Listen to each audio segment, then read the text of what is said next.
I think we grew a lot from it. It was a very hard-fought game. We had to compete for 40 minutes, and to grind it out and be able to get the win at the end really helps us with some confidence. And obviously, with a lot of young players, you need that. And ultimately, that experience of being in a close game and winning it at the end will help us.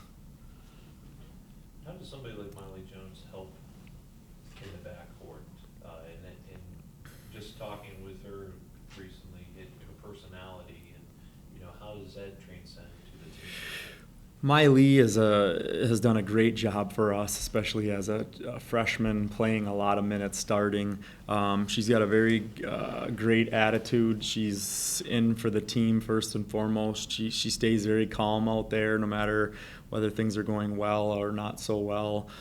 So that presence helps us out. And then she can, she's a solid scorer, a solid defender, and she takes care of the basketball, which are all very important things for our team.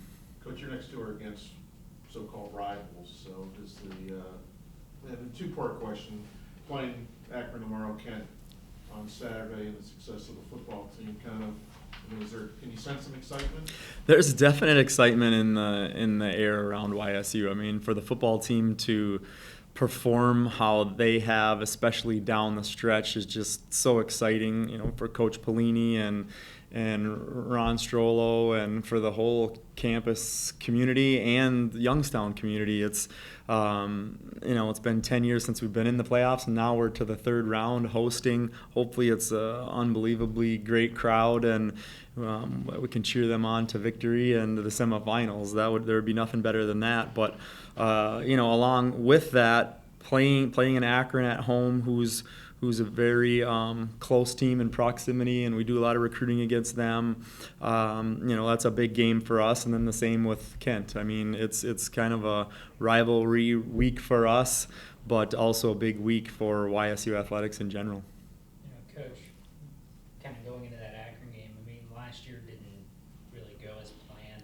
They definitely kind of controlled the paint from the start. Do you get a sense that is going to be more or less the same type of feel that we're going to get this week?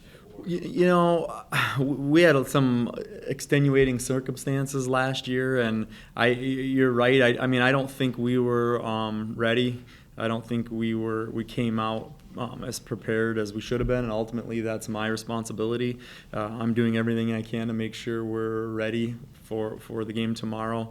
Come out with a lot of fire and passion and energy, and that's all we can do. Once the ball goes up, it's whoever plays the hardest and gets the job done. So we're doing everything we can to make sure we're on track and ready to go this year.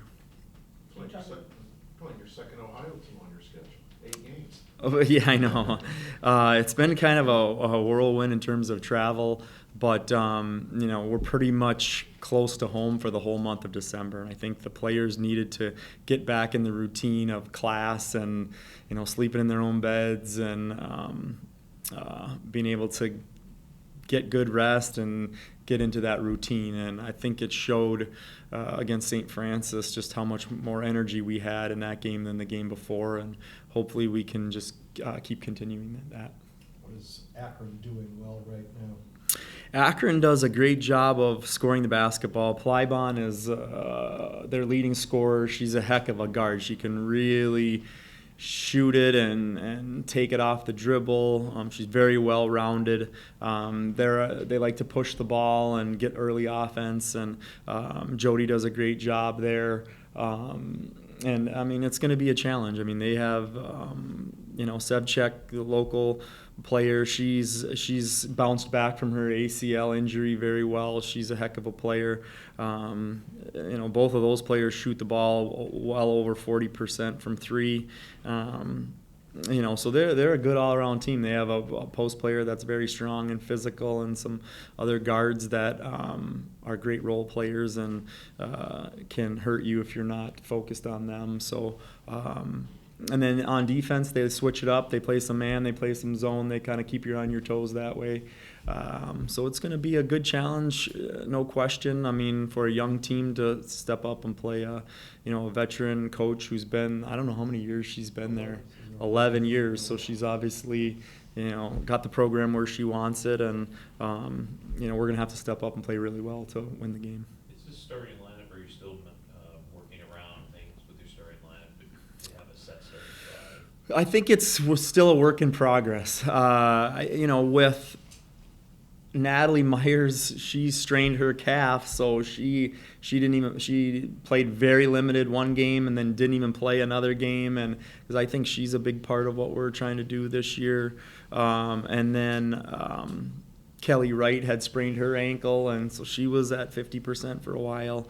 So we're still a work in progress. I think we're getting closer, but we just got to get everyone healthy who can get healthy, and kind of iron things out from there. Sarah got her first start of the season remarkably against St. Francis, and then wound up not playing much. What's her status for that? Sarah is pretty much a day-to-day player. She's just, it's her pain level, and she can tweak it during games, and if she hits it the right way, and she could be out for the game. If she doesn't, then she could, I don't even know what the most she has played in a game this year. Under 20 minutes, for a game. So she played 14 minutes, I think, last game. So it's a day-to-day, game-to-game basis with her, and we're just trying to find a way to manage it as best we can. So, John, with that being said, do you kind of have Plan B, Plan C? We've been pretty much running those plans since the season started. Mary Dunn has started every game but the last game, and our Morgan Olson's getting more minutes, and Tamira, got a lot of minutes early, and then I think she'll be getting into the mix more as we continue on. What's kind of held her back? Because physically she looks very imposing, very athletic. I think, she's, in our system, she's brand new. So she's still trying to learn, what we do defensively, what we do offensively. And, each week we go by gives her more experience. And it's tough for her, too, because Sarah Cash is obviously really good, and Mary Dunn has done a great job, and they're all in the 5 position. You can't, Morgan Olson has experience, and she's coming back. So there's a lot of post players that we have, and they're all fighting for minutes. But as far as Tamira, she's been unbelievable for the team, because Sarah couldn't really practice all summer, and Tamira came in and did a great job of just fitting right in and being a leader, even though she hasn't been around the program, and she works really hard and is always team first. And we're really fortunate to have her. Are you thankful you had all this depth coming into the season, and now it's paying off? It was huge that we brought in, extra post players and had that depth, because you never know about injuries. I'm kind of shocked of, how many in one season to, starters. But I'm very proud of how the team's reacted, how the freshmen have had come in and stepped up. And, it's exciting because it's still really early, and we're still getting used to chemistry and how we play together. And so I just hope we keep making steps forward and upward.